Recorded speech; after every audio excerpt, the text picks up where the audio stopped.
अस्सलाम वालेकुम दोस्तों, कैसे हाल चाल है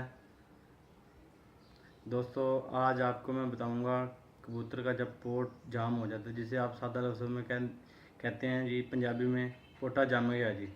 कबूतर बिल्कुल दाना पानी तो पीता है लेकिन दाना बिल्कुल नहीं खाता, बीट नहीं करता। ठीक है, जिसे कहते हैं कब्ज़ हो गया कबूतर को। ठीक है, उसका आसान सा एक देसी नुस्खा है। सबसे पहले आप क्या करें, ज़ैतून लें। ठीक है, उसके बाद क्या करें, आप लें नींबू, लेमन। ठीक है, ज़ैतून का आपने लेना है, आपको मैं बताता हूँ इसका वेट कितना लेना है। ज़ैतून आपने लेना है इतना इतना ज़ैतून लें।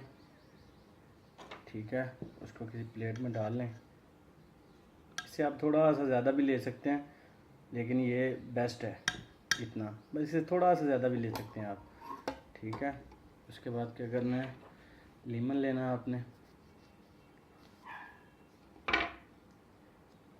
लीमन के आपने 6 से 7 कतरे डालने हैं इसके अंदर।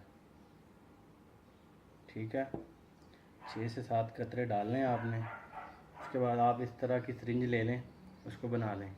ठीक है, ये पीछे, ठीक है, आगे ये पाइप लगा लें, क्योंकि फिर ये इससे कबूतर को आप इजी दे सकते हैं, ये ज़ाया भी नहीं होगा, उससे आप इजी भी दे भी सकते हैं।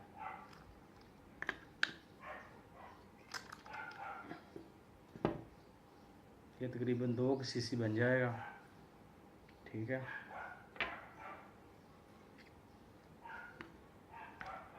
ये आप लें और इस तरह दें कबूतर को आप, तो इंशाल्लाह आप आज़माएँ, बहुत ही फ़ायदेमंद चीज़ है।